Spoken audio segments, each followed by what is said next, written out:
এবার কাফেরদের পক্ষ থেকে শাস্তি আর জ্বালা যন্ত্রণা শুরু হয়ে গেছে। যেদিক দিয়ে যায় শুধু জ্বালা যন্ত্রণা।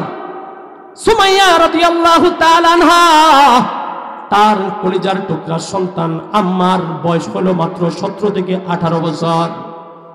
এই সন্তানকে নিয়ে তিনি সফরে বের হয়েছেন। কুখ্যাত একজন জাহেল, তার নাম হলো আবু জাহাল। আবু জাহাল ডাক দিয়া বলে, এ সুমাইয়া শোন।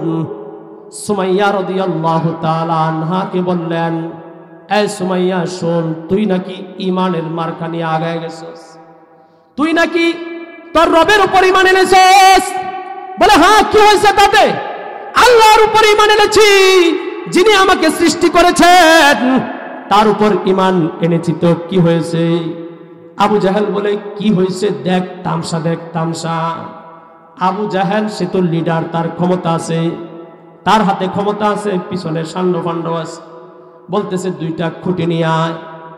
ইতিহাস সাক্ষী, এই চরম নির্যাতনে তারা পড়েছিল। ঈমান এত সহজ না। আমি আপনি মার ওরস থেকে ঈমান নিয়ে এসেছি, এজন্যই ঈমানের মর্যাদা বুঝি না বাবা। কিন্তু তারা বুঝেছে, যারা ঈমানের প্রতীক সর্বপ্রথম প্রকাশ করেছে। ও বাবা, সুমাইয়া রাদিয়াল্লাহু তাআলা আনহা কথার উপর অটল। 2টা খুঁটি আইনা 2 দিকে গাড়ছে খুব মজবুত করে। আবু জাহাল বলে, দেখছস আম্মার, এ সুমাইয়া দেখ, এই যে 2টা খুঁটি, 2 খুঁটিতে মা সন্তানকে আমি বেঁধে ফেলবো। বলে, বাঁধবেন? কিসের জন্য বাঁধবেন? ঈমানের প্রতীক কেন প্রকাশ করলি? ঈমানের প্রতীক কেন প্রকাশ করলি? তামাম মক্কায় কাফেরদের রাজত্ব চলে, একমাত্র একটা মার্কাই কুফরি। বর্তমান অবস্থা অনেকটাই এমন, একটা মার্কা মাত্র কুফরি, তার মধ্যে মাত্র গুটি তোরা কয়েকজন। কেন তোরা ঈমানের মার্কা প্রকাশ করলি? এটাই তোদের অপরাধ। আল্লাহ তাআলা বলেন, ওয়ামা নাকামু মিনহুম ইল্লা আন ইউমিনু বিল্লাহিল আজিজিল হামিদ। আল্লাহু আকবার বলেন, ওয়ামা নাকামু মিনহুম ইল্লা আন ইউমিনু বিল্লাহিল আজিজিল হামিদ। একমাত্র তাদের অপরাধ ছিল আল্লাহ তাআলার উপর কেন তারা ঈমান আনছে, এটাই তাদের অপরাধ। ঈমানের প্রতীক কেন প্রকাশ করলো? ও বাবা, হযরতে সুমাইয়াকে 1 খুঁটির সাথে বাঁধছে। আম্মার সন্তান 17-18 বছরের যুবক, তাকেও আরেক খুঁটির মাঝে বাঁধছে। এবার আবু জাহেল সুমাইয়াকে বলে, হে সুমাইয়া, যে বিষয়টা আমি বলতে চাইছিলাম, যুবক ভাইয়েরা, বুড়া বাবারা, পৃথিবীতে আমাদের সবকিছুরই প্রচারণা আছে, সবকিছুরই মার্কা আছে, আছে না নাই? আওয়াজ দিয়ে বলেন, আছে না নাই?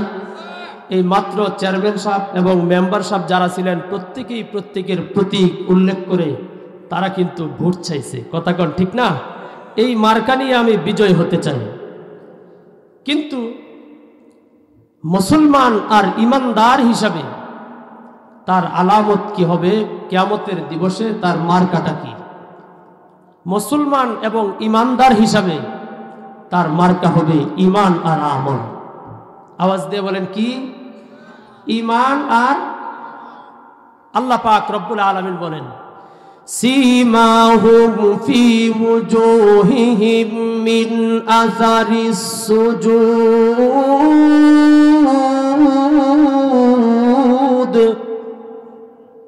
সীমাহুম, মুমিন আর মুসলমানদের মার্কা হবে ঈমান আমল, এবং তাদেরকে চিনা যাবে সেজদার আলামত তথা ঈমানের চিহ্ন দিয়ে। সুবহানাল্লাহ বলে। তাহলে বোঝা গেল প্রত্যেকটা মানুষ নির্বাচনে যাইতে গেলে তার মার্কা আছে। একজন মুসলমান ইমানদার কিয়ামতের ময়দানে সাকসেস হওয়ার জন্য তারও মার্কা আছে, আছে না নাই? বুড়াবুড়ির শেষ সন্ধ্যার সময় ফলাফল জানায়, কথা কন ঠিক কিনা? এতে যারা নির্বাচন করে তারাও খুশি, যে ফাঁস করে তার তো খুশির কোনো অভাবই নাই। মেম্বার ভ্যানগাড়ি মার্কা ফাঁস করছে। ভ্যানগাড়ি একটা কয়েকজনের মাথায় তুলিয়া মেম্বার ভ্যানগাড়ির উপর তুলিয়া কি নাচানাচি, কথা কন ঠিক কিনা?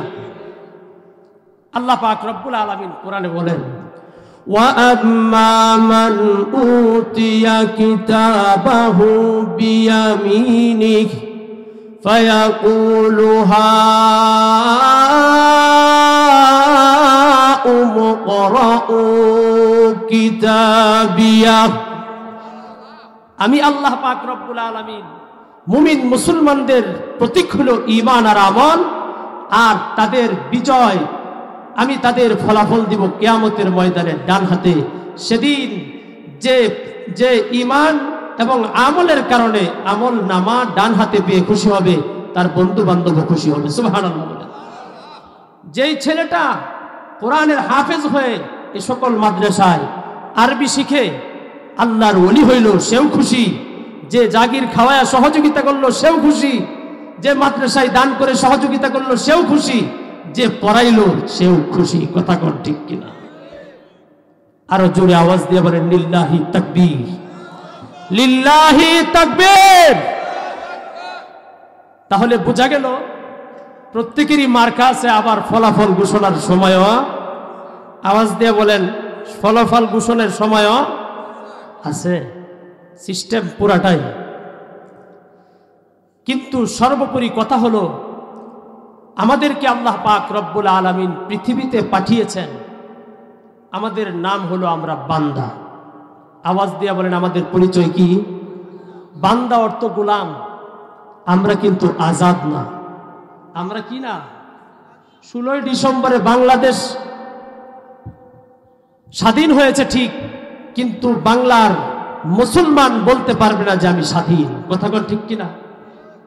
দেশ হিসাবে বলতে পারবে স্বাধীন, কিন্তু সর্বোপরি হিসাব করে কোনো মানুষ এ কথা বলতে পারে না যে আমি স্বাধীন।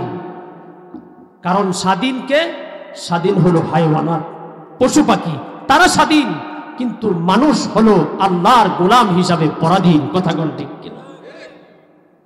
সুবহানাল্লাযী আসরা বিআবদিহি লাইলাম মিনাল মসজিদিল হারাম।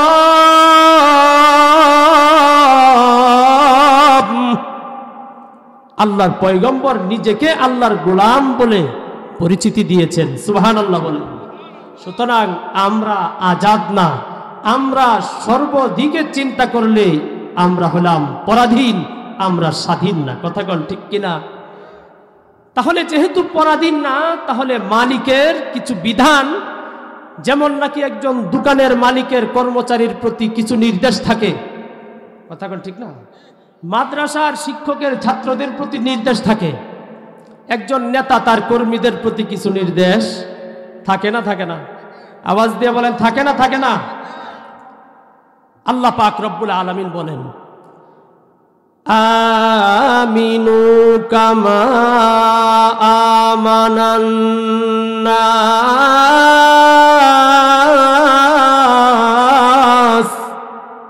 হে পৃথিবীর মানুষ, তোমরা হইলা গোলাম, আমি মালিক।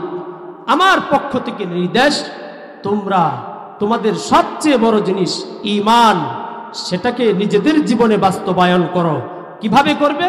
উপমা দিয়ে দিলাম, যেমন পয়গম্বরের সাহাবীরা করেছে। সুবহানাল্লাহ বলে। আমি আপনাদেরকে একটা কথা বলি, এই পৃথিবীতে বাস করতে হলে একজন মুসলমান তার সবচেয়ে বড় সম্পদ কি? আওয়াজ দিয়ে বলেন কি? ঈমান। তার ব্যক্তিগত জীবনে যদি সে ঈমানদার হয়, সে সুখী।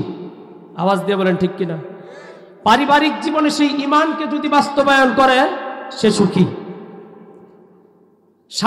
সমাজকে যদি সেই ঈমানের দাবি অনুযায়ী পরিচালনা করে, সমাজের মানুষ শান্তিতে থাকবে, কথা কন ঠিক কিনা? এভাবে দুনিয়ার জীবনটা যদি ঈমান এবং আমল দ্বারা সাজায়, তাহলে তার জীবন সুখী, কবর জগৎ সুখী, কথা কন ঠিক কিনা? কবরেও এই ঈমানের প্রয়োজন আছে না নাই? কিয়ামতের ময়দানে, জান্নাতে, সব জায়গায় ঈমান দরকার। তাহলে ঈমানটা কত বেশি গুরুত্বপূর্ণ, কথা কন ঠিক কিনা? কিন্তু আজকে বর্তমান জামানায় আমরা দেখি ঈমান সবচেয়ে বড় অবহেলিত। আওয়াজ দিয়ে বলেন ঠিক কিনা? আমার ভাইরা, আমার বন্ধুগণ, একজন ভালো ব্যবসায়ী হওয়ার জন্য ব্যবসায়ীর কাছে সময় দিয়া যদি ব্যবসা শিখতে হয়, তারপরে যদি ব্যবসায়ী হতে হয়, ব্যবসায়ী সার্টিফিকেট পাওয়া যায়, স্কুল কলেজ ভার্সিটিতে পরে যদি ডাক্তারি হতে হয়, ডাক্তারি বিদ্যা অর্জন করে যদি তোমাকে ডাক্তার হতে হয়, ইঞ্জিনিয়ারিং লেখাপড়া করে যদি তোমাকে ইঞ্জিনিয়ার হতে হয়, ফ্যাক্টরির কাজ শেখার পরে যদি ফ্যাক্টরিতে তোমার চাকরি নিতে হয়, ও যুবক, ও বুড়া বাবারা, আপনাদের বিবেকের উপর ছাড়ি ঈমানের শিক্ষা ব্যতীত কি ঈমানদার হওয়া যায়? তাহলে একজন ইঞ্জিনিয়ার হতে গেলে সে কত মানুষের কাছে ক্লাস করেছে, সেই বিষয়টা শিখছে। কথা কর ঠিক কিনা? ঠিক তেমনি একজন মানুষ ডাক্তার হতে গেলে কত মানুষের কাছে লেখাপড়া করে সে ডাক্তারি শিখেছে। কিন্তু আমার প্রশ্ন, ঈমান সবচেয়ে দামি জিনিস, যা দুনিয়াতেও দরকার, পরকালেও দরকার। আমি একটু চিন্তা করে দেখি যে আমি এই দামি জিনিস শিখার জন্য কার কাছে আমি 1 ঘন্টা 2 ঘন্টা সময়ের জন্য গিয়া বলছি, হুজুর আমাকে একটু ঈমানের ক্লাস করায় দেন, ঈমানের সবক পড়ায় দেন। কারণ ডাক্তারি সবক না পড়লে যদি ডাক্তার না হওয়া যায়, ব্যবসায়ী না পড়লে যদি ব্যবসায়ী না হওয়া যায়, আর ইঞ্জিনিয়ারিং না পড়লে যদি ইঞ্জিনিয়ার না হওয়া যায়, ঈমান সম্পর্কে ক্লাস না করলে তো ঈমানদার হওয়া যাবে না। কথা কোন ঠিক কিনা? এমন মানুষ খুঁজে পাওয়া যাওয়া খুব বেশি পরিমাণ হবে নাকি অল্প? খুঁজতে গেলে বেশি না কম ঈমানের ক্লাস করছে। তার কারণ হলো মোবাইল নাম্বার 1 থেকে 11 পর্যন্ত মুখস্থ করা ওই ব্যক্তির জন্য জরুরি যে তার কাঙ্ক্ষিত ব্যক্তির সাথে মোবাইলে সে যোগাযোগ করতে চায়। 11 নাম্বারের ভিতরে যদি 1 নাম্বার কম দেয়, যোগাযোগ বেশি না কম না হবেই না। ও বাবা,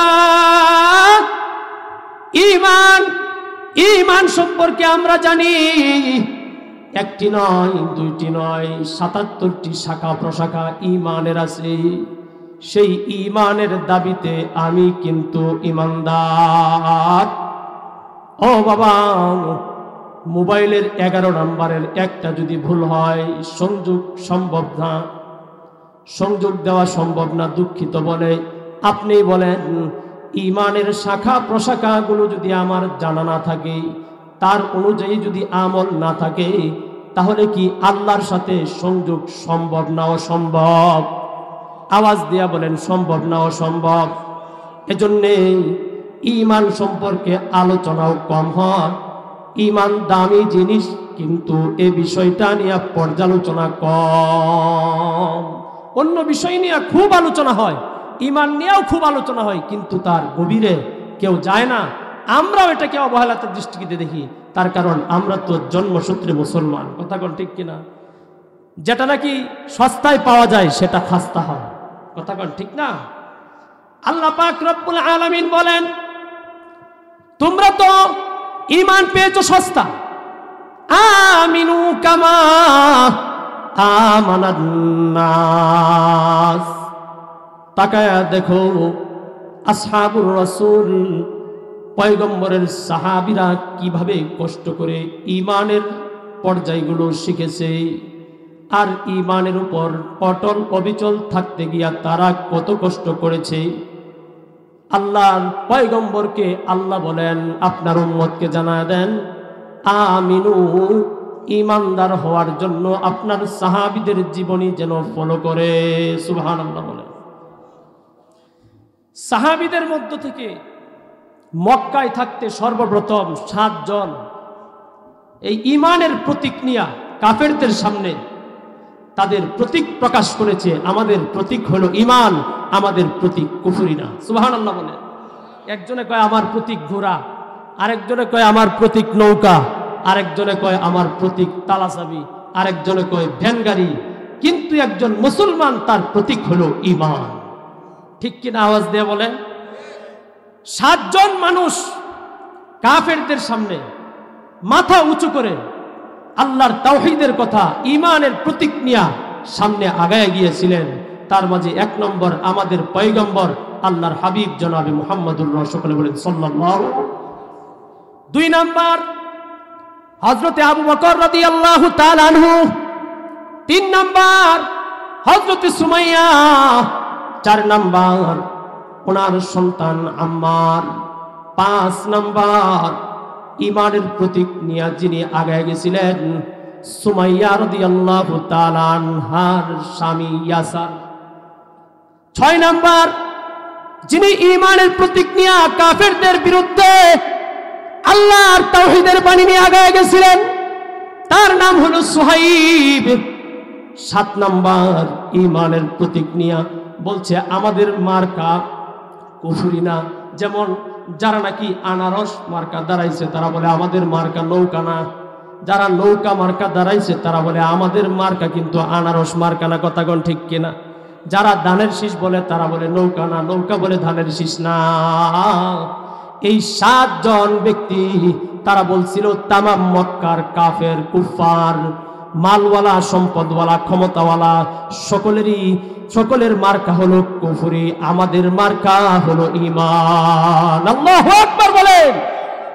এই কথা বলতে গিয়া পয়গম্বর মার্কা উল্লেখ করেছেন, কারণ ক্ষমতাশীল যারা আছে তাদের বিরুদ্ধে যারা যায় তাদের কিন্তু অ্যাকশন শুরু হয়ে যায়। কথাগণ ঠিক কিনা? এবার পয়গম্বর বলেছেন আমার মার্কা ঈমান। পিছনে ব্যাকলাইন আছে আবু তালেব চাচা, তিনি নেতা, নেতার বাতিজা, নেতার খাতিরে কিছু বলার সুযোগ নাই। কথাগণ ঠিক কিনা? আর এদিক দিয়ে আবু বকর, উনি বংশগতভাবে মক্কার অবস্থানকারী, ওনার বংশের লোকেরা ওনাকে সাপোর্ট দিয়েছেন বলে আবু বকরের কোনো ক্ষতি হয় নাই। ও বাবা, আর বাকি যে 5 জন ছিল তাদের উপর দিয়া মার্কা প্রকাশ করার কারণে, কারণ বিশাল দল হলো কুফরি মার্কা, আর এই গোটা 7 জন মানুষ হলো তারা ঈমানের মার্কাওয়ালা। 2 জন তাদের সাপোর্ট আছে, 5 জন তাদের কোনো সাপোর্ট নাই। এবার কাফেরদের পক্ষ থেকে শাস্তি আর যারা যন্ত্রণা শুরু হয়ে গেছে। যেদিক দিয়ে যায় শুধু যারা যন্ত্রণা। সুমাইয়া রাদিয়াল্লাহু তাআলা আনহা, তার কলিজার টুকরা সন্তান আম্মার বয়স হলো মাত্র 17 থেকে 18 বছর। এই সন্তানকে নিয়ে তিনি সফরে বের হয়েছেন। কুখ্যাত একজন জাহেল, তার নাম হলো আবু জাহাল। আবু জাহাল ডাক দিয়া বলে, এ সুমাইয়া শোন। সুমাইয়া রাদিয়াল্লাহু তাআলা আনহাকে বললেন, এ সুমাইয়া শোন, তুই নাকি ঈমানের মার্কা নিয়ে আগায় গেছিস, তুই নাকি তোর রবের উপর ঈমান এনেছিস। বলে হ্যাঁ, কি হয়েছে তাতে? আল্লাহর উপর ঈমান এনেছি, যিনি আমাকে সৃষ্টি করেছেন তার উপর ঈমান এনেছি। তো কি হয়েছে? আবু জাহেল বলে কি হয়েছে দেখ, তামসা দেখ, তামসা। আবু জাহেল সে তো লিডার, তার ক্ষমতা আছে, তার হাতে ক্ষমতা আছে, পিছনে সান্ড ফান্ড আছে। বলতেছে 2টা খুঁটি নিয়ে আয়। ইতিহাস সাক্ষী, এই চরম নির্যাতনে তারা পড়েছিল। ঈমান এত সহজ না। আমি আপনি মার ওরস থেকে ঈমান নিয়ে এসেছি, এজন্যই ঈমানের মর্যাদা বুঝি না বাবা। কিন্তু তারা বুঝেছে যারা ঈমানের প্রতীক সর্বপ্রথম প্রকাশ করেছে। ও বাবা, সুমাইয়া রাদিয়াল্লাহু তাআলা আনহা কথার উপর অটল। 2টা খুঁটি আইনা 2 দিকে গাড়ছে খুব মজবুত করে। আবু জাহাল বলে, দেখছস আম্মার, এ সুমাইয়া দেখ, এই যে 2টা খুঁটি, 2 খুঁটিতে মা সন্তানকে আমি বেঁধে ফেলবো। বলে বাঁধবেন? কিসের জন্য বাঁধবেন? ঈমানের প্রতীক কেন প্রকাশ করলি? ঈমানের প্রতীক কেন প্রকাশ করলি? তামাম মক্কায় কাফেরদের রাজত্ব চলে, একমাত্র একটা মার্কাই কুফরি। বর্তমান অবস্থা অনেকটাই এমন, একটা মার্কা মাত্র কুফরি। তার মধ্যে মাত্র গুটি তোরা কয়েকজন, কেন তোরা ইমানের মার্কা প্রকাশ করলি? এটাই তোদের অপরাধ।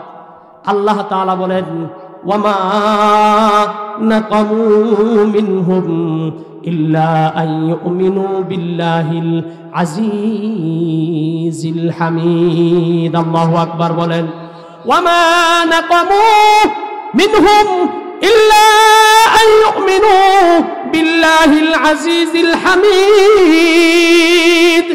একমাত্র তাদের অপরাধ ছিল আল্লাহ তাআলার উপর কেন তারা ঈমান আনছে, এটাই তাদের অপরাধ। ঈমানের প্রতীক কেন প্রকাশ করলো? ও বাবা, হযরত সুমাইয়াকে এক খুঁটির সাথে বাঁধছে। আম্মার সন্তান 17-18 বছরের যুবক, তাকেও আরেক খুঁটির মাঝে বাঁধছে। এবার আবু জাহেল সুমাইয়াকে বলে, হে সুমাইয়া শোন, জানে বাঁচবি নাকি কুফরি মতবাদ অবলম্বন করবি? তাওহীদের স্লোগান ভুলে যা, ঈমানের প্রতীক বাদ দিয়ে কুফরির প্রতীক গ্রহণ কর। সুমাইয়া আবু জাহেলকে সরাসরি বলে, এ আবু জাহেল শোন, আমি বইলা দিলাম জান যাইতে পারে কিন্তু ঈমান ছাড়বো না। আল্লাহু আকবার বলে। আম্মারকে গিয়া বলে, আম্মার শোন, কি বলবেন? এ আম্মার, ঈমান ছাড়বি না খেলা দেখাবো? কি দেখাবেন? বলে, তোর সামনে তোর মাকে উলঙ্গ করে অপমান করব। শোন, ঈমান ছাড়বি না মায়ের উলঙ্গ ছবি দেখবি? নাউজুবিল্লাহ বলেন। সুমাইয়া ডাক দিয়া বলে, এ আম্মার, মা ওয়ালাদতু ওয়ালাদান ইয়াতরুকুল ঈমান আমামাল কাফির, ইয়াতরুকুল ঈমান আমামাল কাফির। হে আম্মার, এমন সন্তান আমি গর্ভে ধারণ করি নাই কাফেরের ভয়ে যে ঈমান ছেড়ে দিবে। শোন, এমন সন্তানকে আমি দুধ খাওয়াই নাই যেই সন্তান কাফেরের ভয়ে ঈমান ছাড়বে। আল্লাহু আকবার বলে। এমন সন্তানকে আমি কুলে ফিটে করে মানুষ করি নাই যে কাফেরের ভয়ে ঈমান ছাড়বে। হোক যা হবে, ঈমান ছাড়িস না, জান দিতে রাজি থাক, ঈমান ছাড়বি না। ইজ্জতের মালিক আল্লাহ, উপরের কাপড় চোপড় খুলে উলঙ্গ করে ফেলো, কিন্তু আল্লাহর কাছে যদি ঈমানের প্রতীকটা আমার কবুল হয়ে থাকে, এটাই আমার জন্য আর তোর জন্য বড় কল্যাণ হবে। সুবহানাল্লাহ বলে। এবার সুমাইয়ার এই স্লোগান শুনে সুমাইয়ার উপর ক্ষিপ্ত হইয়া, ও বাবা, আবু জাহেল তার ষান্ড পাণ্ডদেরকে বলছে, এই ঈমানের প্রতীক নিয়ে আগায়া যাই। ঈমানের আওয়াজ এত বলে, আল্লাহর নাম বলে, এর কাপড় খুল। নাউজুবিল্লাহ বলে।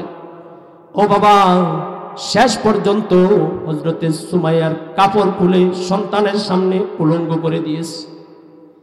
ঈমান ছাড়ে নাই, ঈমান ছাড়ে নাই। এই অবস্থায় বলতেছে, আম্মার বিচলিত হইস না, ঈমান ছাড়বি না।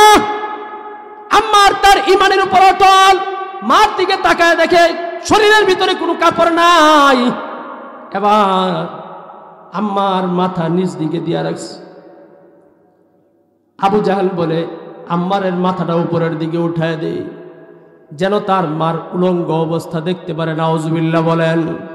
এই দেখেন, ঈমানের সবক পড়তে গিয়া, ঈমানের উপর অটল থাকতে গিয়া তারা কত কষ্ট করেছে।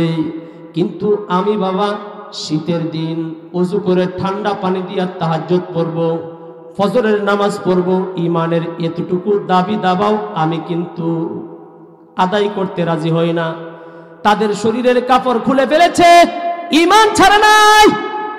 আমি আপনি লেপ আর কম্বলটা ফলায়া 5 ওয়াক্ত নামাজ, এর মাঝে বিশেষ করে ফজরের নামাজ আদায়ের জন্য যায় না। তারা তো উলঙ্গ হয়েও বলছে আল্লাহু আহাদ। আল্লাহু আকবার বলেন। আল্লাহু আহাদ, আল্লাহ এক, সর্ব অবস্থায় আল্লাহকে মানতে হবে। আমি উলঙ্গ হয়েছি তো কি হয়েছে, তাতে কোনো সমস্যা নাই। আবু জাহেল আরো ক্ষিপ্ত হয়ে গেছে। আবু জাহেল হাতে বর্ষা নিছে, সুমাইয়ার লজ্জাস্থানে আঘাত করছে আর বলতেছে, দেখ ঈমান কত বড় মজার জিনিস। এই কঠিন মুহূর্তে মুমূর্ষু অবস্থায় সুমাইয়া ফুফায়া ফুফায়া বলতেছে, রে আম্মার, এ আমার কলিজার সন্তান আম্মা, কষ্ট নিস না, মনে হয় অল্প সময়ের ভিতরে আমি শাহাদত বরণ করব রে আম্মা, আমি অল্প সময়ের ভিতরেই শাহাদতের পানি পান করব রে আম্মা। শেষ ওসিয়ত করে যায়, শেষ ওসিয়ত করে যায়, এ জীবন যাইতে পারে কিন্তু ঈমান ছাড়বি না। মা হিসাবে সন্তানকে উপদেশ দেয়া গেলাম।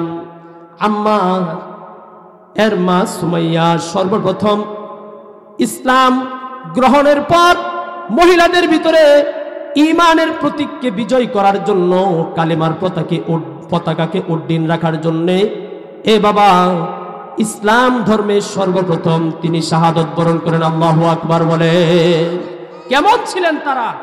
জান চলে গেছে, ইজ্জত মানিজ্জত সব চলে গেছে, এরপরেও তারা ঈমানের ক্লাসে যে ঈমান শিখছিল এটাকে তারা ভুলে নাই।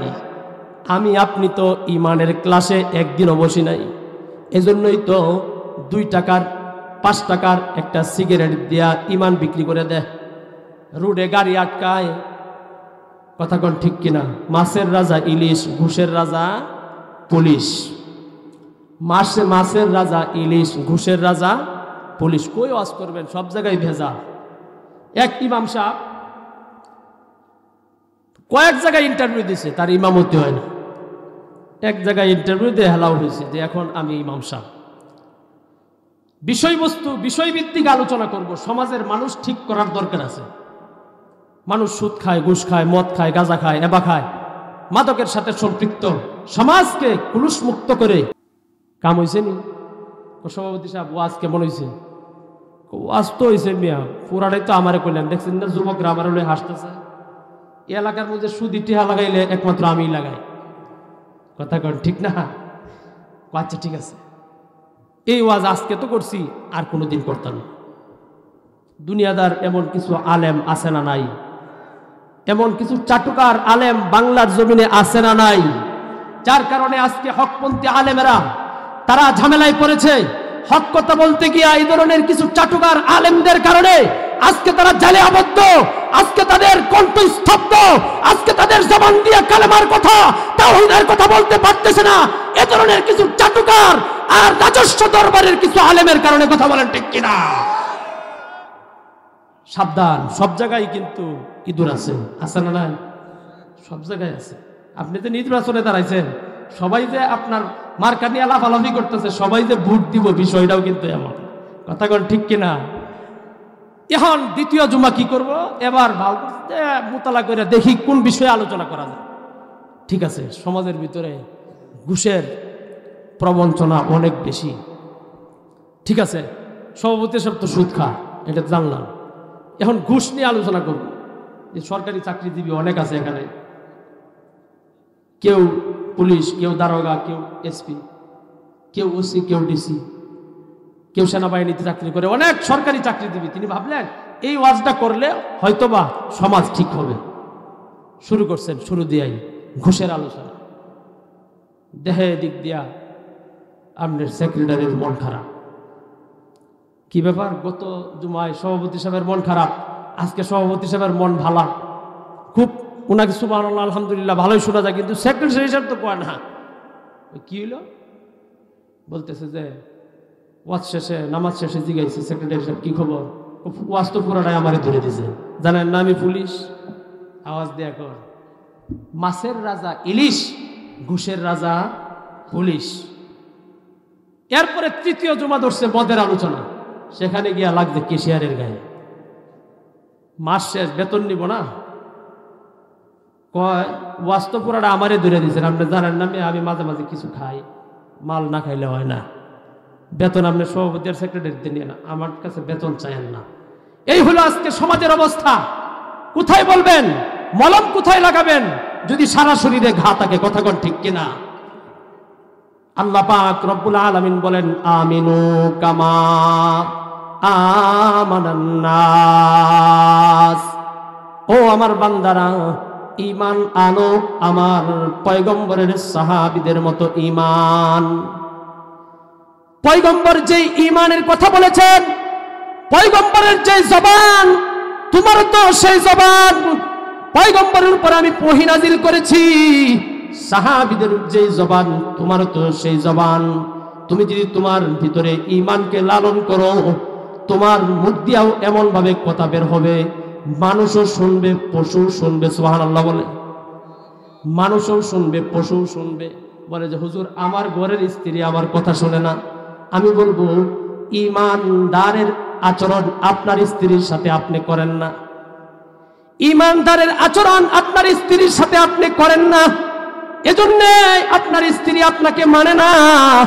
আল্লাহর পয়গম্বর বলেছেন আকমালুল মুমিনিনা ঈমানান আহসানুহুম আখলাকা, আহসানুহুম আখলাকা।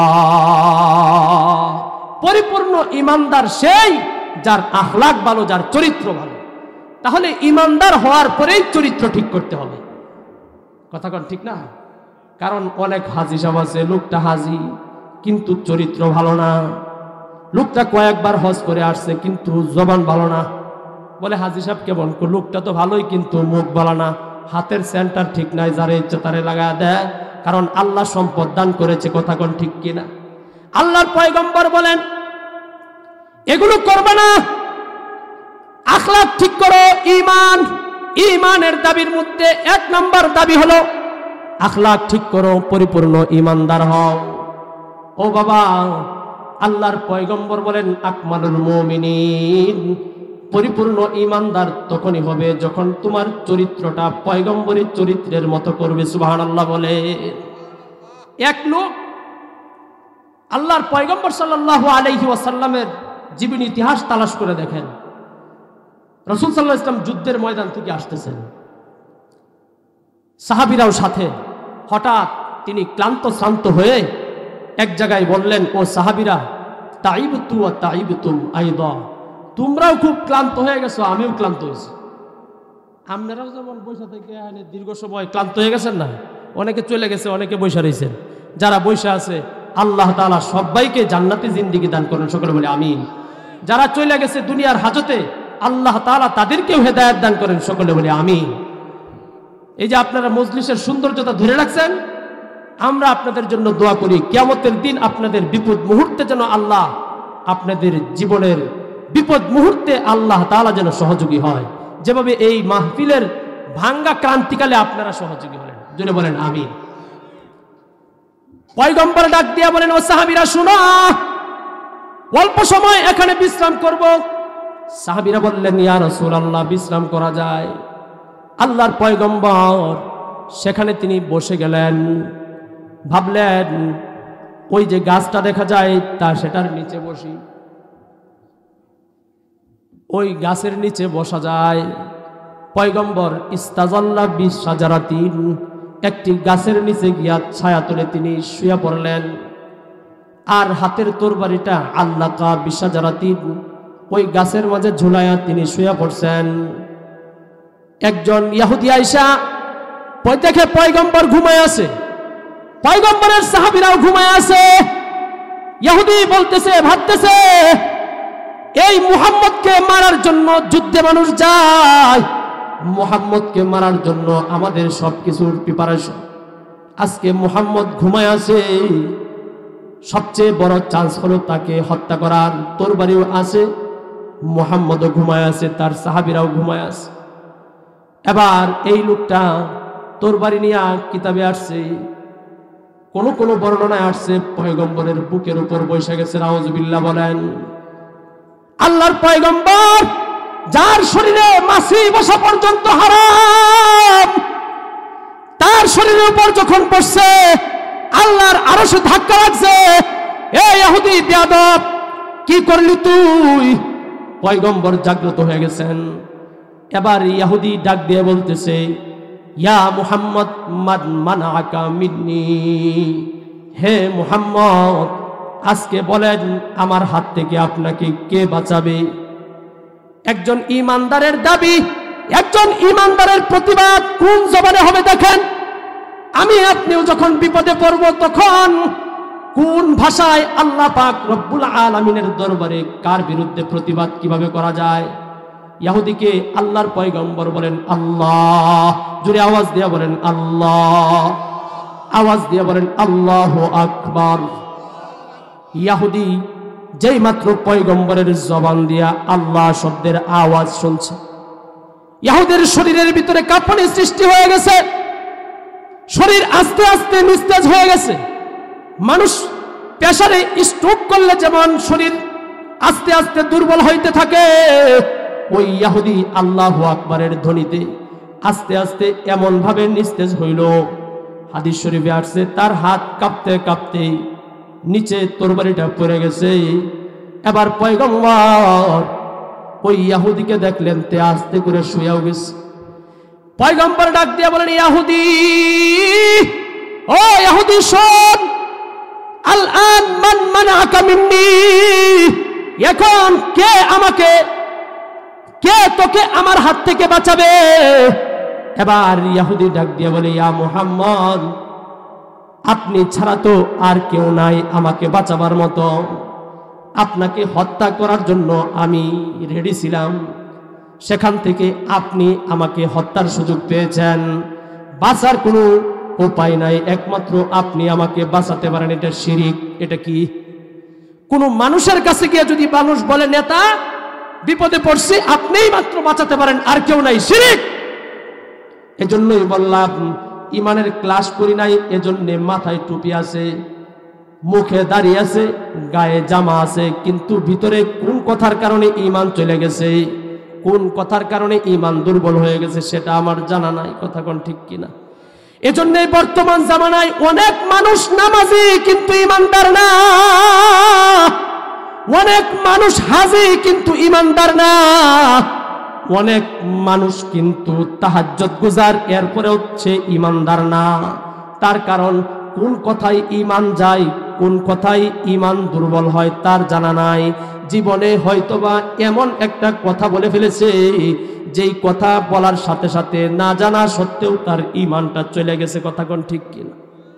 এজন্যে নামাজ যেমন নাকি কিছু কারণ আছে সেগুলো ঘটলে ভেঙে যায়, ওযু যেমন নাকি কিছু নির্দিষ্ট কারণ আছে সেগুলো আসলে ভেঙে যায়, রোজার যেমন নির্দিষ্ট কিছু কারণ আছে সেগুলো আসলে ভেঙে যায়। কথা কোন ঠিক কিনা?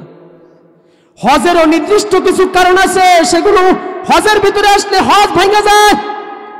ইমানের রুকন হলো, ইসলামের রুকন 5টি।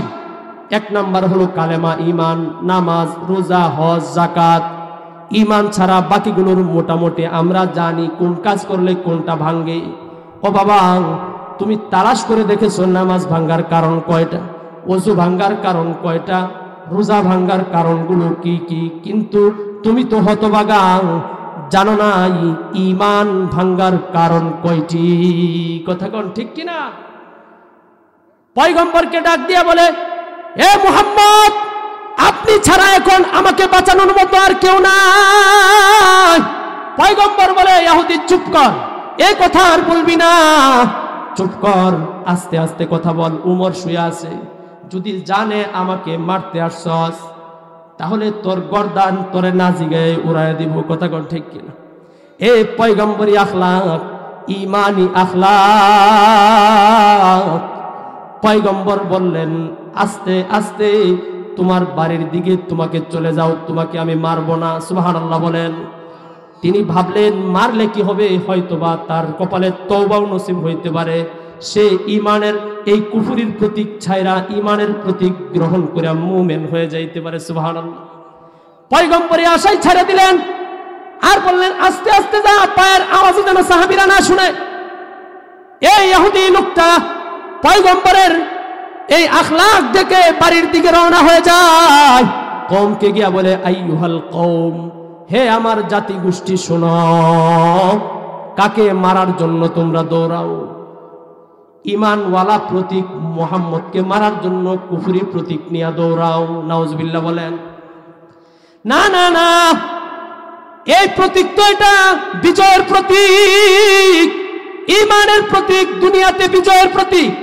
এই ইমানের প্রতীক কবরে বিজয়ের প্রতীক, এই ইমানের প্রতীক হাসরে বিজয়ের প্রতীক, এই ইমানের প্রতীক ফুলসিরাতের উপর পাড়ি দেওয়ার সময় সেটা সাহায্যকারী প্রতীক। এ প্রতীক জান্নাত পাওয়ার প্রতীক, এ প্রতীক আল্লাহর মুহাব্বত আর ভালোবাসা নিয়ে আল্লাহর দিদার লাভের প্রতীক সাক্ষী দিলাম। শুনে রাখো, সাক্ষী থাকো। রাস্তায় আসতে আসতে আমি কালেমার প্রতীক গ্রহণ করে কালেমা পড়ে ফেলেছি। আশহাদু আল্লাহ ইলাহা ইল্লাল্লাহু ওয়া আশহাদু আন্না মুহাম্মাদান আবদুহু ওয়া রাসূলুহু। আলোচনা শেষ করে দেব। এই কয়েকটা মৌলিক বিষয় বলবো। আমরা সব জানি, কিন্তু ঈমান কোন কোন কারণে ভেঙে যায় এটা আমি জানি না। ফলে আমার মাথায় টুপি, মুখে দাড়ি, গায়ে জুব্বা, আমি মসজিদে বসা, আমার ঈমান নাই। কথা কোন ঠিক? এক নাম্বার হলো বড় ধরনের শিরিক, শিরকুন আযীম। যদি কেউ শিরিক করে তার ঈমান থাকে না। মোটামুটি ভাবে ঈমান ভাঙ্গার কারণ হলো 10টি। জুড়ে বলেন কয়টি? কেউ যদি জিগায় অন্তত পক্ষে 10টি তো বলতে পারবে। 10 নাম্বারের মধ্যে 5ও তৈলে পাইবেন যে না, লোকটা জানে অন্তত পক্ষে ঈমান ভাঙ্গার কারণ কয়টি। জোরে আওয়াজ দিয়ে বলেন ঈমান ভাঙ্গার কারণ কয়টি? আওয়াজ দিয়ে বলেন কয়টি? আজকে মাহফিল আমার ওয়াজের জন্য এতটুকুই যথেষ্ট। আপনারা মনে রাখবেন, ঈমান ভাঙ্গার মূল কারণ হইল কয়টি? ওযু ভাঙ্গার 60টি, নামাজ ভাঙ্গার 19টি। কথা কোন ঠিক কিনা? ঈমান ভাঙ্গার মৌলিক কারণ 3টি, শাখা প্রশাখা সহ ঈমান ভাঙ্গার কারণ হলো 10টি। তাহলে মৌলিক কারণ হলো 3টা। মৌলিক কারণ কয়টা? 3টা। এক নাম্বার হলো শিরিক। এক নাম্বার কি? শিরিক। কেউ যদি শিরিক করে তার ঈমান থাকে না। শিরিক কি? শিরিক হইল আল্লাহর সাথে আল্লাহর গুণের কোনো একটা গুণ দিয়া আল্লাহর সাথে কাউকে শিরিক করা। শরীক করার নাম শিরিক। যেমন আমার সন্তান হয় না, তখন আমি বললাম যে আমি মদনপুর গেলে হয়তো সন্তান পাবো, শম্ভগঞ্জ গেলে হয়তো সন্তান পাবো। কথা বলেন ঠিক কিনা? এটা শিরিক, এটা শিরিক, এটা শিরিক। আরো এদিক দিয়ে অনেকে হয়তো বা থাকতে পারে। কথা ঠিক কিনা? এটা শিরিক। বন্ডরা এরা শুধু ভেষ ধরেছে। বর্তমান এ জামানায় বহু মুখোশধারী মানুষ আছে, শুধুমাত্র লেবাস ধরছে। রাতের অন্ধকারে তাদের মা বোন কোনো পরিচয় থাকে না। ঠিক কিনা? এদের কোনো পরিচয় থাকে না। সবাই কোরআন হাদিস দিয়েই দলিল দেয়। বন্ডফিরে জিজ্ঞাসা করা হয়েছে, নাচেন কেন? এত নাচেন কেন? কই কোরআনে আছে। নাউজুবিল্লাহ বলেন। এরাও কিন্তু দলিল দেয়, কোন আলেমের সাথে না, আপনার সাথে দিবে। এখন বলতেছে কোথায় আছে বলেন? 114 সূরা সর্বশেষ সূরা সূরা নাসের ভিতরে একবার না, দুইবার না, 6 বার আল্লাহ বলছেন নাস। নাউজুবিল্লাহ বলেন। আল্লাহ বন্ডফিরে দলিল দেয় যে আমরা যে নাচি, গান কই, জিকির করি, এটা কোরআনে আছে। নাউজুবিল্লাহ বলেন। কুল আউযু বিরাব্বিন নাস বলে বলতেছে আল্লাহ বলছেন নাস। নাউজুবিল্লাহ কোন। এভাবে 1, 2, 6 আয়াত পর্যন্ত পরে বলছে যে আল্লাহ নাচ। আসলে এখানে নাচ শব্দের অর্থ কি? নাচ না মানুষ। কুল আউযু বিরাব্বিন নাস অর্থ মানুষের রব। মানুষের রবের কাছে আমি আশ্রয় চাই। তাহলে মানুষ, তারা বলে নাচ। এ ধরনের বন্ড মুখোশধারী কিছু আছে না নাই? অনেক পাগল আছে, গরু নিয়ে যায়, বাবার জন্য গরু নিয়ে যায়, আশীর্বাদ করে দেয়, তাহলে আমার একটা বাচ্চা হইব। আছে না নাই? ছাগল নিয়ে যাইতেছে, খাসি নিয়ে যাইতেছে, মুরগি নিয়ে যাইতেছে। আমি বলবো, যদি মুরগি নিয়ে গেলেই যদি সন্তান পাওয়া যায়, আর খাসি নিয়ে গেলেই যদি মনের আশা পূরণ হয়, গরু নিয়ে গেলেই যদি আমার ঘরের যে স্ত্রী আছে তার মন পাওয়া যায়, এই একটা সাধারণ মাজারে যাওয়ার জন্য আমাকে বলেন দেখি, আল্লাহর পয়গম্বরের যদি এটাই হইতো, তাহলে রওজা শরীফে কোনো গরু যায়? আওয়াজ দিয়া বলে। মদিনায় কেউ কি গরু নিয়ে যায়? তাহলে মদিনার যে মাজার আছে এটা তার থেকে উত্তম নাকি অনুত্তম? তাহলে গরু, বাছুর আর ছাগল, মুরগি দিয়া যদি আল্লাহকে পাওয়া যাইতো, তাহলে খোদার কসম সবচেয়ে গরু, সবচেয়ে বেশি মুরগি, সবচেয়ে বেশি বকরি জমা হইতো পয়গম্বরের রওজায়। কথা কোন ঠিক কিনা? স্পষ্ট ভাষায় জানিয়ে দিতে চাই, যে সকল মানুষ ছলে বলে কৌশলে ইমানদারদেরকে, সাধারণ মুমিনদেরকে এলোমেলো বুঝ দিয়া গরু খাও, খাসি খাও, খোদার কসম কিয়ামতের ময়দানে তাদের জন্য মানুষের পুজো মিলবে না। কথা কোন ঠিক কিনা? এই ধরনের ভণ্ডফির থেকে খুব বাঁচতে হবে। এটা শিরিক। তাদের পায়ে সেজদা দেওয়া শিরিক। কারণ সেজদা দেওয়ার হকদার একমাত্র কে? আওয়াজ দিয়ে বলেন কে? আল্লাহ পাক, বন্ড বাবা না। সুতরাং সেজদা দেওয়া জায়েজ নাই, মাথা নত করা জায়েজ নাই। কথা বলেন ঠিক কিনা? 1 নাম্বার হলো শিরিক, 2 নাম্বার হলো কুফরি। 2 নাম্বার কি? কুফরি শব্দের অর্থ হলো আল্লাহকে একেবারে অবিশ্বাস করা। আল্লাহকে একেবারে অবিশ্বাস করা, আল্লাহ বলতে কেউ নাই, আল্লাহকে অস্বীকার করা। নাস্তিকরা যা করে, আছে না নাই? এ ধরনের কুফরি যদি কেউ মতবাদ অবলম্বন করে, তার ভিতরেও ঈমান নাই। 3 নাম্বার হলো নেফাকি, মুনাফিকি। ভিতরে একটা, বাহিরে আরেকটা।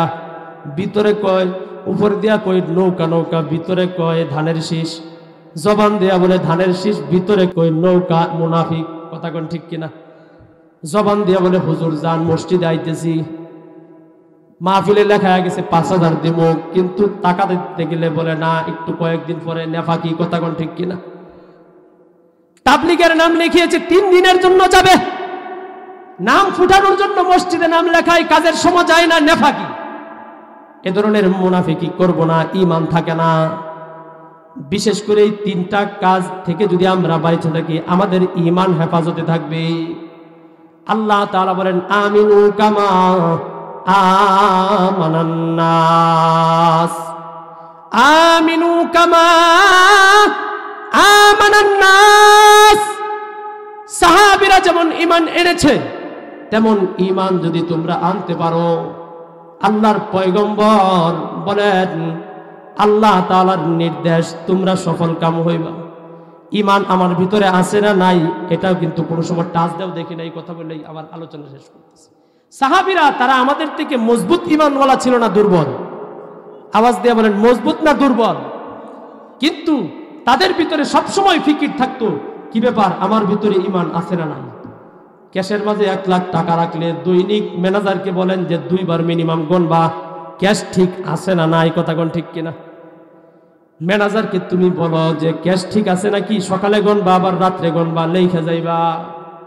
এই 1 লাখ টাকার হিসাব তুমি বুঝলা, 2 বার হিসাবের জন্য বলতে পারলা, কিন্তু তোমার ভিতরে সবচেয়ে দামি সম্পদ হলো ঈমান।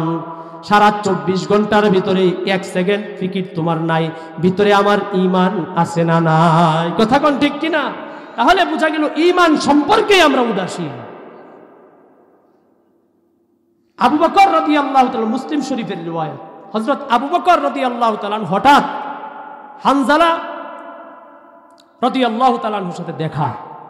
হানজালা বলেন লাকিয়ানি আবু বকর, আবু বকরের সাথে আমার সাক্ষাৎ।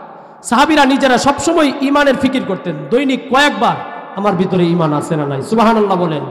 তাহলে আমাদের কর্তব্য হবে 24 ঘন্টার মাঝে 5 ওয়াক্ত নামাজে আসি, নামাজের সময় আসতে আসতে ফিকির করব আমার ভিতরে ঈমান আছে না নাই। ঈমান বিধ্বংসী কোনো কাজ হয়ে গেছে নাকি? হয়ে গেলে সাথে সাথে তওবা পড়ে কালেমা পড়ে নিব, কাউকে শোনাতে হবে না, সাথে সাথে আবার মুমিন। সুবহানাল্লাহ বলেন। কিন্তু জীবনে কয়দিন ফিকির করেছি যে আমার ঈমান কি চলে গেছে নাকি? যদি চলে যায়, সাথে সাথে তওবা করে কালেমা পড়লে আবার মুসলমান। সুবহানাল্লাহ বলেন। এ বাবা, আবু বকর জিজ্ঞাসা করলেন কাইফা আনতা ইয়া হানজালা, ও হানজালা তোমার কি অবস্থা, অর্থাৎ কাইফা হালু ঈমানিক, তোমার ঈমানের কি অবস্থা। এবার এই হানজালা ডাক দিয়া বলেন নাফাকা হানজালা। আবু বকর হানজালার কথা জিজ্ঞাসা করে লাভ নাই, আমি হানজালা নাফাকা, মুনাফিক হয়ে গেছে। আবু বকর বললেন সুবহানাল্লাহ সুবহানাল্লাহ, কাইফা তাকুল, কিভাবে বলতে পারলা তুমি মুনাফিক হয়ে গেছো? হানজালা দলিল দেয় নাকুনু ইনদা রাসূলিল্লাহ, পয়গম্বরের পাশে যখন আমরা বসে থাকি, ইউযাক্কিরুনা বিল জান্নাতি ওয়ান নার, পয়গম্বর আমাদেরকে জান্নাতের নিয়ামতগুলোর কথা বলেন। যদি ঈমানদার হইয়া কবরে যাইতে পারো, আল্লাহ তাআলা সুন্দর সুন্দর 70টা হুর দান করবেন। সুবহানাল্লাহ। আল্লাহ তাআলা তোমাকে নিজ হাতে পুরস্কার দিবেন। সুবহানাল্লাহ। আল্লাহ পাক রব্বুল আলামিন ঈমান নিয়ে কবরে গেলে সুখময় এই দুনিয়া থেকে 10 দুনিয়া পরিমাণ জান্নাত দিবেন। সুবহানাল্লাহ বলেন। এই কথাগুলো পয়গম্বর যখন বলতে থাকেন কান্না রায়াইন, তখন যেন চোখের সামনে পয়গম্বর ভাসায় দেন। দিলের ঈমানের এমন একটা হালত হয়, ইমানের এমন একটা স্পিরিট আমার দিলে আসে এবং জাহান্নামের আগুনের কথা বলতে থাকেন, জাহান্নামের সাপ বিচ্ছুর শাস্তির কথা বলতে থাকেন, তখন আমার চোখে ভাসতে থাকে ওয়াইদান খারাজনা। মুসলিম শরীফের রিওয়ায়াত, হানজালা তিনি বলেন পয়গম্বরের দরবার থেকে যখন বের হয়ে যায় আবার দিলের হালত হয়ে যায়, মনে হয় আমার ভিতরে ঈমানই নাই। এই যে পয়গম্বরের দরবারে বসা অবস্থায় যেমন একটা হালত ছিল, এখন তো নাই। পয়গম্বরের দরবারে এক হালত, বাড়িতে আইসা গেলে আবার আরেক হালত। আফাসনাল আজওয়াজ ওয়াল আওলাদ, আফাসনাল আজওয়াজ ওয়াল আওলাদ ওয়াদ দাইআত। হানজালা বলেন স্ত্রী সন্তান বাবা মার সাথে যখন মিলে যায় তখন ইমানের যে হালত, যেমন 3 দিনের জন্য তবলিগে গেলে যে একটা নামাজের প্রতি আগ্রহ সৃষ্টি হয়, বাড়িতে সপ্তাহখানিক থাকলে সেটা ভুলে যায়। কথা কোন ঠিক কিনা? এই ওয়াজের ময়দানে আসলাম, দিলের একটা হালত বর্তমান আছে, কতক্ষণ পরে আবার সেটা চলে যাবে। কথা কোন ঠিক কিনা? হানজালা ডাক দিয়া বলে, হানজালা ডাক দিয়া বলে, এ আবু বকর, এই হলো আমার অবস্থা। পয়গম্বরের দরবারের দিলের এক হালত, আবার বাহিরে আসলে আরেক হালত। এজন্যই আমি বলি মুনাফিক হয়ে গেছি। আবু বকর বলেন আনা আলকা হাদা, আমিও তো এ ধরনের অবস্থার সম্মুখীন হই, তাহলে কি আমিও মুনাফিক হয়ে গেছি? সুবহানাল্লাহ বলেন, সুবহানাল্লাহ। এ আবু বকরের থেকে ইমানদার পয়গম্বরের পরে আর কেউ নাই। সে আবু বকর তার ঈমান নিয়ে প্রতিনিয়ত ফিকির করেছে, নিজেকে মুনাফিক বলে ধারণা করে পয়গম্বরের দরবারে গিয়েছে। আল্লাহু আকবার বলেন, আল্লাহু আকবার বলেন। আমি কয়দিন আমার হালত যাচাই করে ইমাম সাহেবের কাছে গিয়েছি, আমি কয়দিন আমার হালত যাচাই করে মাদ্রাসার বড় হুজুরের কাছে গেছি, যাই নাই। বোঝা গেল ঈমানটা আমার কাছে খুবই কম দামি। কথা কোন ঠিক কিনা? এজন্যই ঈমানের মূল্যায়ন বুঝতে হবে। আবু বকর বললেন দোস্ত চলো পয়গম্বরের কাছে যাই, এর সমাধান নিয়ে আসি।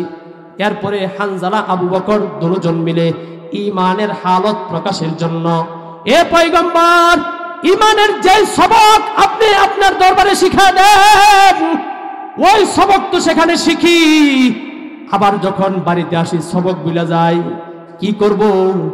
পয়গম্বর ডাক দিয়া বলেন আনতুম তাকুনুনা মা তাদুমুনা ইনদি আবিদ্দিক্রি, আমার দরবারে থাকলে তোমাদের দিলের যে হালত থাকে, ঈমানের যে হালত থাকে, এটা সব সময় থাকবে না। এটা অসুবিধার কিছু নাই। আল্লাহু আকবার বলেন, এটা অসুবিধার কিছু নাই,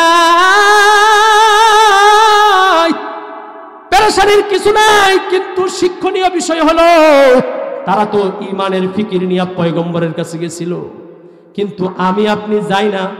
বোঝা গেল আমার কাছে ঈমানটার দাম নাই। কথা কোন ঠিক কিনা?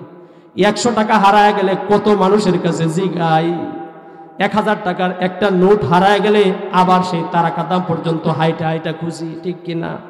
কত মানুষের কাছে, দোকানদারের কাছে জিগায়। হাতের ব্যবহারের একটা মোবাইল যদি দোকানে রাইখে আসি, যে কয় দোকানে সদাই করেছি সব দোকানেই জিগাই ভাই মোবাইলটা রাইখে আসছি কিনা।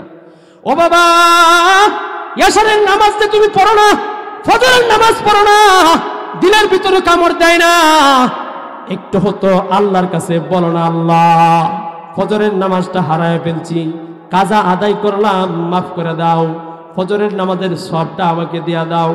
জোহরের নামাজ কাজ করতে করতে কাজা হয়ে গেছে, আল্লাহ হারায় ফেলছি, আমাকে তুমি মাফ করে দাও, সবটা ফিরায় দাও। কয়দিন দোয়া করেছি, করি নাই। বোঝা গেল দুনিয়ার সম্পদের তুলনায় ঈমানের দাম আমার কাছে কম, ঠিক কিনা? পয়গম্বর ডাক দিয়া বলে হালত পরিবর্তন কোনো বিষয় না, কিন্তু মৌলিকভাবে ঈমানের প্রতীক হারানো যাবে না। ঈমানের প্রতীক যদি হারায়া ফেলো তাহলে সবই শেষ। আল্লাহর পয়গম্বর ডাক দিয়া বলেন সব সময় যদি তুমি জিকিরের হালতে থাকো, সব সময় আল্লাহর দিকে তুমি রুজু হয়ে থাকো, লাসাফাহাতকুমুল মালাইকাতু আলা তুরুকিকুম ওয়া ফি ফিরাশিকুম, তাহলে তো আল্লাহ তাআলার ফেরেশতারা তোমার হাতে ধইরা আয়েশা রাস্তাঘাটে মুসাফা করতে থাকবে। সুবহানাল্লাহ। আমি বলতেছিলাম ঈমান কত দামি জিনিস, ঈমানদারদেরকে সবাই মূল্যায়ন করে। কথা বলেন ঠিক কিনা? ঈমানদাররা যখন আওয়াজ দেয় মানুষও মানে, পশু মানে। এক্সাম্পল স্বরূপ শুনেন, সাদ বিন আবি ওয়াক্কাস একজন সাহাবী। তিনি যখন যুদ্ধের ময়দান থেকে আসতেছিলেন, প্রতিমধ্যে খ্রিস্টানদের সাথে দেখা, সন্ধ্যা ঘনায় আসছে। তিনি ভাবলেন কোথায় থাকবো, কি করব। তখন সাদ বিন আবি ওয়াক্কাস তিনি খ্রিস্টানদের সাথেই পরামর্শ করলেন, আমার ভাইয়েরা, আপনারা তো আহলে কিতাব, আপনাদের কাছে পরামর্শ চাই, এই রাত্রটা কোথায় যাপন করতে পারি।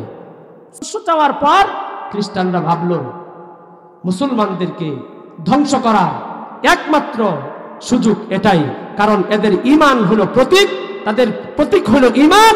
এই ঈমান প্রতীক নিয়ে যদি সামনাসামনি মোকাবেলা করি, পারা যাবে না, তাদেরকে আড়াল দিয়া ধ্বংস করতে হবে, মারতে হবে। এই পাই তারাই বলছে সামনে একটা সুন্দর বাগান আছে, গোয়াবা একটা বাগান। তারা বলছে বাগান, আসলেও কিন্তু এটা বিশাল এক আফ্রিকার জঙ্গল। সেখানে বাঘ, ভালুক, সিংহ, শৃগাল, যত রকমের হাইওয়ানাত, হিংস্র প্রাণী আছে, সেগুলো থাকে। এবার সাদ বিন আবি ওয়াক্কাস মনের ভিতরে খুশি নিয়া ওনার যত দল বল আছে সবাই নিয়ে সামনের দিকে আগায় গেছে। সাদ বিন আবি ওয়াক্কাস সামনের দিকে যাইতেছে, উনার যারা সঙ্গী সাথী ছিল পিছনের দিকে আসতেছে। সামনের দিকে আগায়া সাদ বিন আবি ওয়াক্কাস যাইতেছে, ওনার সামনে কিছু পড়ে না, কিন্তু পিছনে যারা সাহাবী সামনে আস্তে আস্তে ভিত ভিত করতেছে। জঙ্গলের অন্ধকার, কোথায় বাগান দেখি না, এখানে তো জঙ্গলি যে সমস্ত গাছপালা আছে এগুলো দেখা যায়। ফাঁকে ফাঁকে দেখে এক জায়গায় দেখে একটা বাঘ দৌড় দিছে তার বাচ্চা নিয়ে, আরেক জায়গায় দেখে একটা ভালুক, আরেক জায়গায় দেখে শৃগাল, শিয়াল। এই হিংস্র প্রাণী যেগুলো মানুষ দেখলে অনেক দূরে থাকে, ওই হিংস্র প্রাণীগুলোকে দেখা আমির তথা সেখানের যে অধিনায়ক ছিল সাদ বিন আবি ওয়াক্কাসকে বলল, হে আমির, আপনি শুনেন, এই যে দেখা যায় হিংস্র প্রাণী, এরা তো আমাদেরকে হিংস্র প্রাণীর খাঁচায় আমাদেরকে বন্দী করে দিয়েছে। সাদ বিন আবি ওয়াক্কাস বলে, আমাদের প্রতীক হলো ঈমান, ঈমানকে মজবুত রাখো। আমিনু কামা আমানান নাস। আল্লাহ তাআলা বলেন, ঈমানদার যারা সাহাবী ছিল এমন মজবুত ঈমান নিয়ে আগায় যাও। মানুষ তো তোমাকে মোহাব্বত করবে, জঙ্গলার প্রাণীরা পর্যন্ত তোমার কথা শুনবে। তুমি তো বলো ঘরের একটা স্ত্রী তোমার কথা শুনে না, তুমি একটা বেকার স্বামী। পয়গম্বর বলেছেন ওই স্বামী হলো উত্তম স্বামী, যাকে তার স্ত্রী শ্রদ্ধা করে। তুমি ইমানদার হয়ে যাও, নামাজি হয়ে যাও, উত্তম আখলাক দেখাও, ইমানের প্রতীক নিয়ে তার সামনে সবসময় চলো। আল্লাহর কসম, আল্লাহ তার দিলের ভিতরে মোহাব্বত ঢাইলা দিবেন। সুবহানাল্লাহ বলেন। সাদ বিন আবি ওয়াক্কাস বললেন, ও আমার সঙ্গী সাথীরা, এখানে একটা উঁচা স্টেজ কায়েম করো, এখানে আমি দাঁড়াবো। স্টেজ কায়েম করার সময় সাহাবীরা যারা আছে তারা বুঝলেন যে হযরত হয়তো আমাদেরকে লক্ষ্য করে ভাষণ দিবেন। এবার সাদ বিন আবি ওয়াক্কাস সাহাবীদের দিকে না ফিরে ওই জঙ্গলের দিকে ফিরলেন। আল্লাহু আকবার বলেন। জঙ্গলের দিকে ফিরে বলতেছেন, আইয়ুহাল হাশারাত, হে জঙ্গলার ভাগ বালক, হিংস্র প্রাণীরা শুনো, নাহনু আসহাবু রাসূলিল্লাহ, আমাদের এই প্রতীক হলো ঈমান, আমরা পয়গম্বরের সাহাবী। আমাদেরকে আল্লাহর পয়গম্বর দিন প্রতিষ্ঠার জন্য ঈমানের প্রতীকের দলে দলভুক্ত করার জন্য পাঠিয়েছেন। তোমাদের জঙ্গলে এসেছি, তোমাদের কাছে সহযোগিতা চাই। আল্লাহু আকবার বলেন। আল্লাহু আকবার। সহযোগিতা চাই, সহযোগিতা করো।